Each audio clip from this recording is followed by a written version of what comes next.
Hello दोस्तों, आप सभी का स्वागत है आज के हमारी क्लास में। उम्मीद करता हूँ आप सब मस्त होंगे, चकाचक ललन टॉप। तो आज की हम क्लास स्टार्ट करते हैं। इस पर प्रश्नावली 1A का पहला क्वेश्चन है, 20 और 40 के बीच समस्त धन पूर्णांक लिखिए। समस्त समधन पूर्णांक लिखिए। समधन पूर्णांक वे होते हैं जो 2 से विभाजित हो जाएं। तो 20 और 40 के बीच हमको लिखना है समस्त धन पूर्णांक।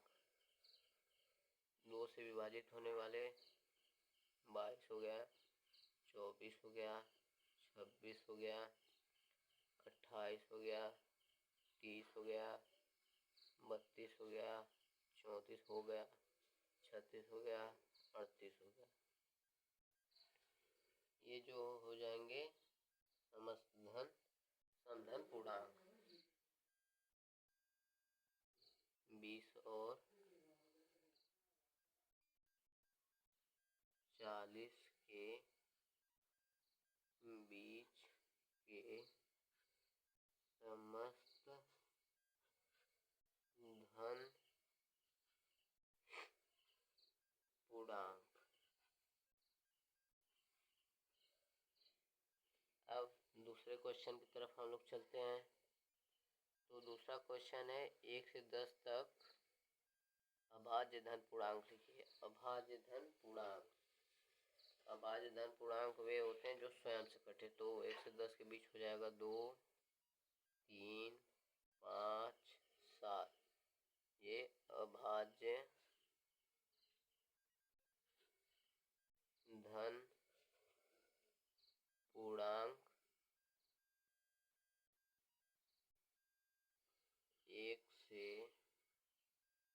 10 के बीच। अब तीसरा देखते हैं हम लोग। तीसरा क्या है, 2a + 1 का क्रमानुयायी पूर्णांक। क्रमानुयायी मतलब एक उसमें। तो 2a + 1 का क्रमानुयायी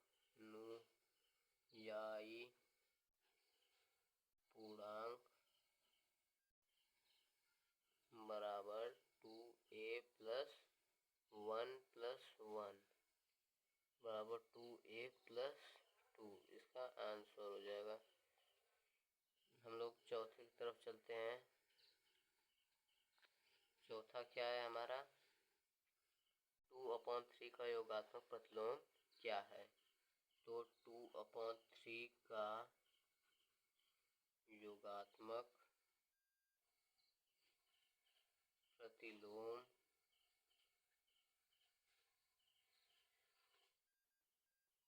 -2/3 हो जाएगा। योगात्मक प्रतिलोम में संख्याएं अगर प्लस में धनात्मक रहती हैं तो ऋणात्मक हो जाती हैं, अगर ऋणात्मक रहती हैं तो धनात्मक हो जाती हैं। अब हम पांचवा देखते हैं। पांचवा है हमारा, -5 का गुणात्मक प्रतिलोम लिखिए। -5 का गुणात्मक प्रतिलोम बराबर -5 का गुणात्मक प्रतिलोम 1/-5 हो जाएगा। अब हम लोग छठवां देखते हैं। छठवां क्या है, p + q और p - q के योगात्मक प्रतिलोम लिखिए। p + q का योगात्मक प्रतिलोम। योगात्मक प्रतिलोम इसका हो जाएगा -p + q और p - q का योगात्मक प्रतिलोम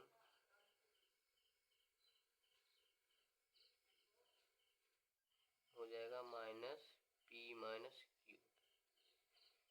सातवां क्वेश्चन देखते हैं हम लोग।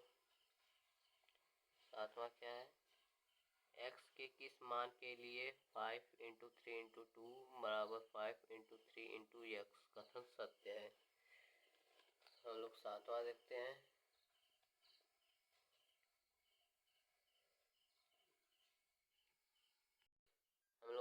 10वां देखते हैं।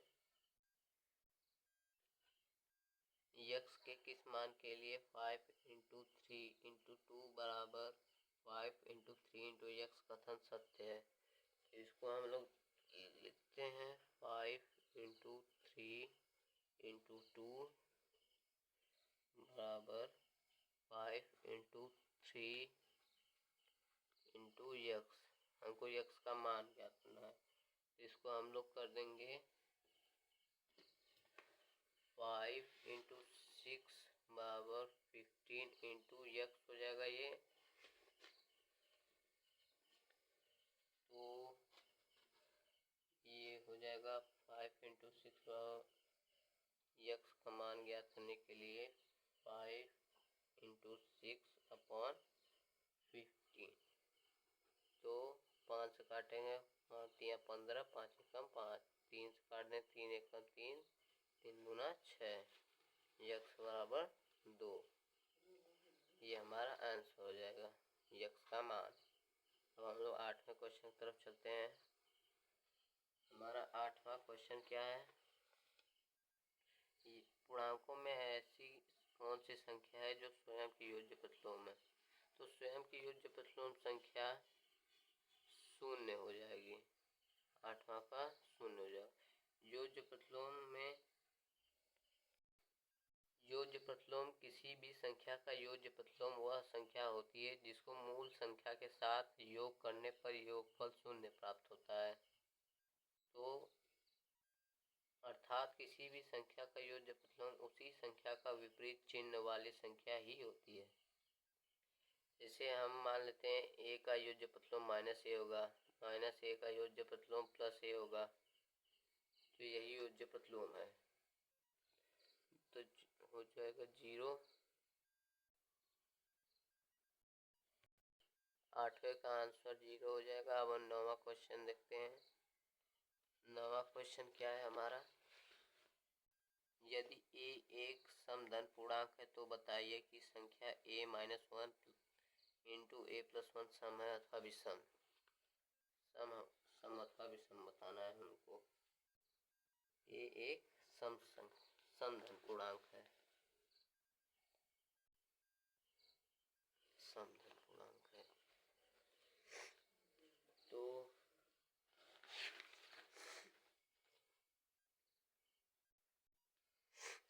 समधन पूर्णांक a बराबर 2, 4, 6, 8, ये समधन पूर्णांक हो गए। तो हमको मान लिया हमने एक जगह पर रख दिया 4, एक जगह पे हमने 4 रख दिया, तो हो जाएगा a-1 a+1। तो ये हो जाएगा 4 - 1 4 +1। 4 में से एक जाएगा 3 हो जाएगा, 3 इंटू 4 1 5 बराबर 15 विषम। अर्थात यदि a एक समधन पूर्णांक होगा तो a-1 इंटू a+1 विषम संख्या होगी। ये हो गया हमारा। अब हम लोग बढ़ते हैं नेक्स्ट क्वेश्चन की तरफ।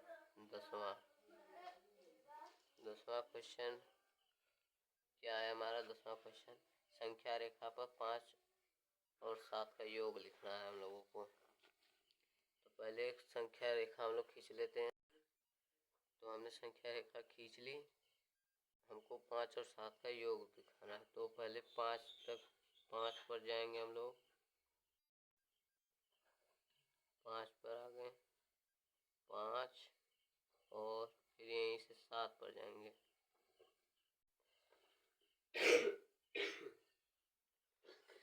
5 + 7, ये हमारा हो जाएगा 5 + 7 बराबर 12। अब नेक्स्ट क्वेश्चन की तरफ 11वें क्वेश्चन की तरफ हम लोग चलते हैं। 11वें का a, दो धन अभाज्य पूर्णांकों का गुणनफल सदैव अभाज्य होता है, तो ये हमारा असत्य है। इसमें हम लोग सत्य सत्य बताएं तो ये हमारा असत्य हो जाएगा। 11वें का ये असत्य। अब b देखते हैं हम लोग। दो धन अभाज्य पूर्णांकों का योग सदैव अभाज्य होता है। ये भी हमारा असत्य है क्योंकि सदैव अभाज्य नहीं होता। अब सी देखते हैं हम लोग। यदि ए और बी कोई ऋण पूर्णांक है तो ए प्लस बी सदैव एक ऋण पूर्णांक होगा। ये हम लोगों का सत्य है। अब हम लोग बारहवां देखते हैं। बारहवां दिया है, यदि ए एक धन पूर्णांक है तो दिखाइए कि संख्या ए इंटू ए प्लस वन इंटू ए प्लस टू इंटू ए प्लस थ्री संख्या 24 से पूर्णतः विभाजित होगी। तो इसका हम लोग देखते हैं। ए प्लस वन इंटू ए प्लस टू इंटू ए प्लस थ्री, ये चार क्रमागत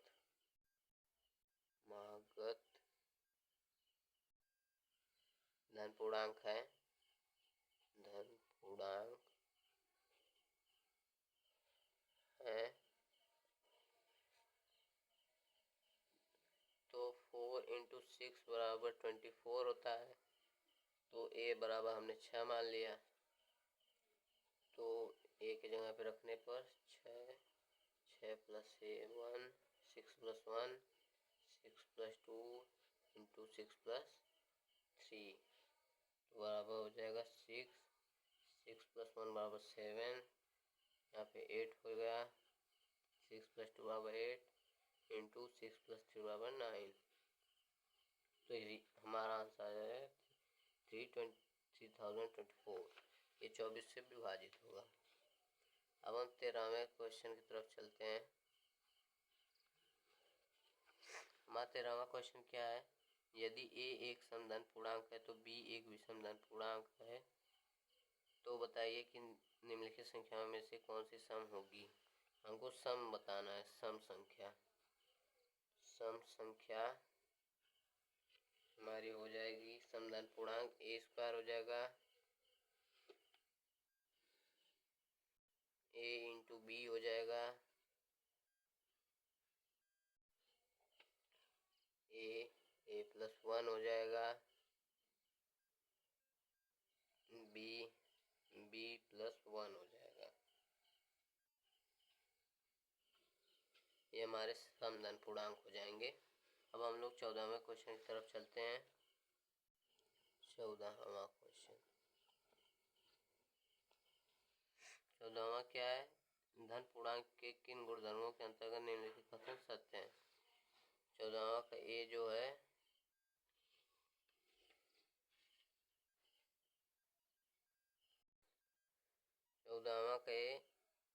में योग पर गुणा का वितरण नियम के अंतर्गत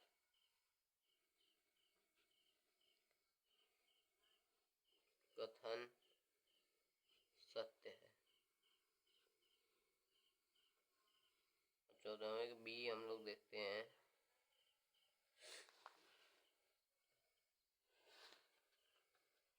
14वें का बी योग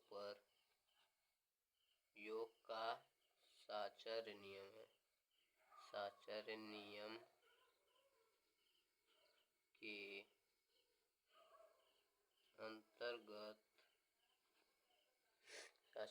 के अंतर्गत कथन सत्य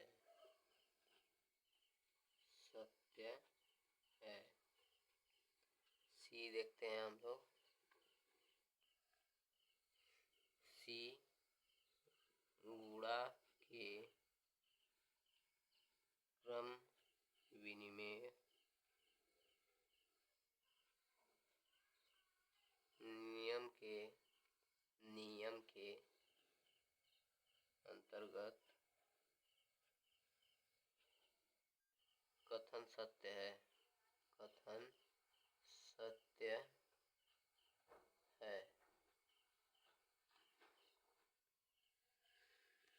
हम लोग 14वें का डी निरसन नियम के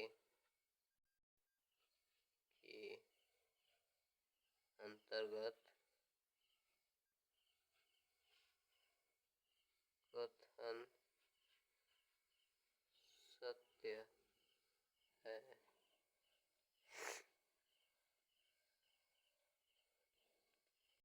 अब हमारा 15वां क्वेश्चन है, संख्या रेखा पर -5 पहला दर्शाना है। तो हमने संख्या रेखा बना लिया, इसमें -5 हम यहाँ पर दिया है, तो इसमें हम लोग ऐसे कर देंगे -5। अब दूसरा हम लोग को -2 दर्शाना है, तो हम लोग -2 के ऊपर ऐसे गोला कर देंगे।